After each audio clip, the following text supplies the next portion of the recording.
Hello good morning, कैसे हो आप लोग?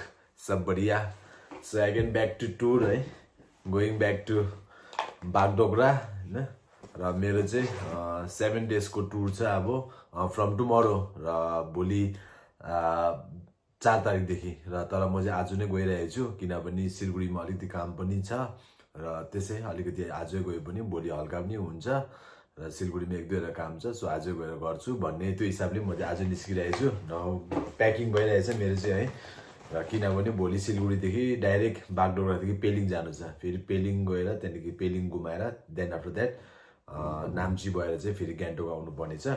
सो द्याट अलिकति अब उता पेलिङमा त जाडो छ, जाडो हुँदाखेरि चाहिँ अलिकति लुगाहरू बोकेरै हिँड्दैछु। अब अलिकति तातो तातो लुगाहरू चाहिँ यहाँ राखेको छु। अहिले सिलगढीमा चाहिँ अब नर्मल है एउटा टी सर्ट र ज्याकेट लगाएर गइरहेको छु। अब यो पनि खोल्नुपर्छ होला बाटोमा सिलगढीमा, तर पेलिङ जान चाहिँ त्यस्तो हुँदैन। सो आफ्टर 2 month 2 महिना बाद चाहिँ म टुर हिँडिरहेको छु है। 2 महिना चाहिँ आफ्नोमै थियो, घुमिरहेको थियो है। अलिकति घरमा बिमारी पनि भयो, यताउता त्यही सब कामहरू। र अब चाहिँ अब मार्च पनि लाग्यो, अब चाहिँ काम स्टार्ट गाइस है। सो अब सिक्किम गएको ड्युटी स्टार्ट है। फर्स्ट ब्याग राखौँ। अब अलिकति लङ है, डाइरेक्ट बागडोगरा हो, त्यही कारण अलिकति मजाले इन्जिन पनि स्टार्ट गरौँ होला। 10-15 मिनट राखौँ। ओके ल, बगानको नाम लिएर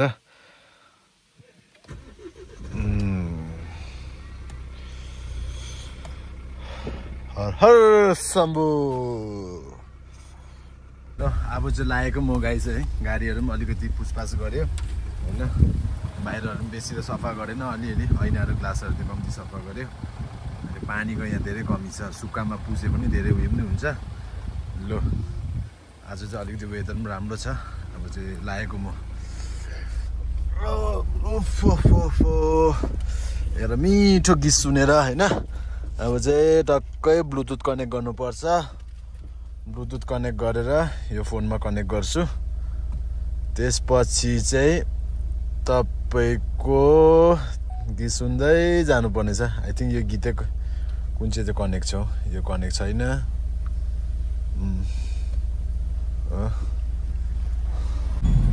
र म चाहिँ अब यहाँनिर आएको छु होलीगर्सको मुनिपट्टि होइन। म चाहिँ मतलब डिजल चाहिँ प्रायः यहाँदेखि नै हाल्छु हो।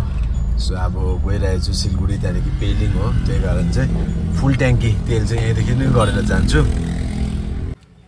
र अहिले होम चाहिँ मेरो गाडीमा यहाँ यतिमा पनि 1500 जस्तोको तेल दिएछ है। अब चाहिँ फुल ट्याङ्क गरिदिनुहोस् न, हेरौँ अब कतिको जाँदैछ है। अलरेडी 1500 को तेल छ। अब यहाँ चाहिँ फुल ट्याङ्क गर्दा चाहिँ कतिको जाँदैछ गाइस। अरे हो कतिको जाने हो आमा, 4000 बेसी भइसक्यो त। म त 3000सम्म जान्छ होला भनेर आमा, 4000 प्लस भइसक्यो।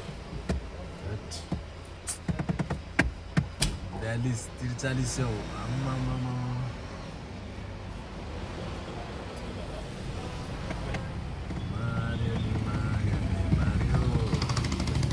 जाने रहेछ अलमोस्ट 4400 काट। मलाई 6000 उयो गरिदिनुहोस् न। होइन होइन हजुर हजुर। सो गाइस म चाहिँ अब सिलगढी अन द वे जाँदै थिएँ होइन। एकछिन रानीपुल निस्क्यो हो, यहाँ एलेक्स स्टुडियोमा। आज चाहिँ अब अस्तिदेखि निस्किनु भइरहेको थियो। ट्राई गर्नुपर्छ, कलकत्ता ट्राई गर्नुपर्छ। पर्छ नि है। ए रुमदेक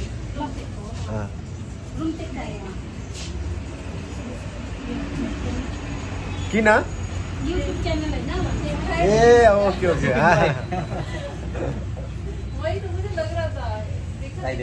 ओके ओके। आप कहाँ से? इधर से रानीपुल?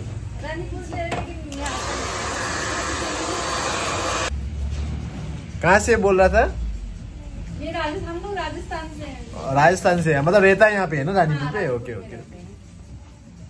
मे भी यही ऊपर रूमदेक मोनेस्ट्री के पास में। साइड जानु ल बहिनी लिएर ल। अब चाहिँ लाउँदैछ कलर प्रो। बसेको चाहिँ 1 घन्टा भयो होइन। अन्त अझै आधी घन्टा अझै बस्नु अरे, राम्रो कलर आउनु लागि चाहिँ 1.5 घन्टा यसो राख्नु अरे।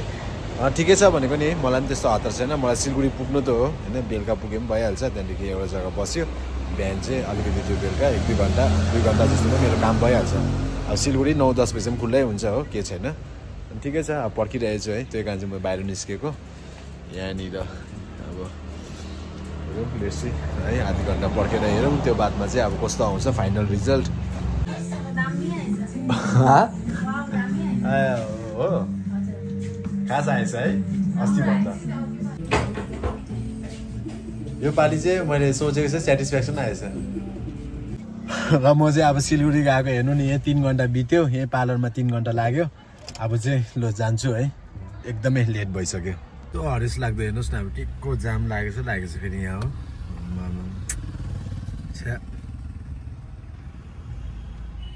त्यो चाहिँ अब बिहान 10 बजी निस्किँदा पनि सिलगढी यहाँ पुग्दै म इभिनिङ भइसक्यो म त रानीपुलतिर चाहिँ भुलेँ नि होइन चाहिँ म अभिनय होटेलमा पनि प्रायः कोही बेला रोक्छु यहाँ चाहिँ खाना खान जाँदैछु है सो म चाहिँ सिम्पल खाना लिइरहेको छु होइन दाल हो यहाँ तपाईँको कोपीको सब्जी आलु राइस हो एउटा अन्त फिस मगाएको छु फिसको जस्ट करी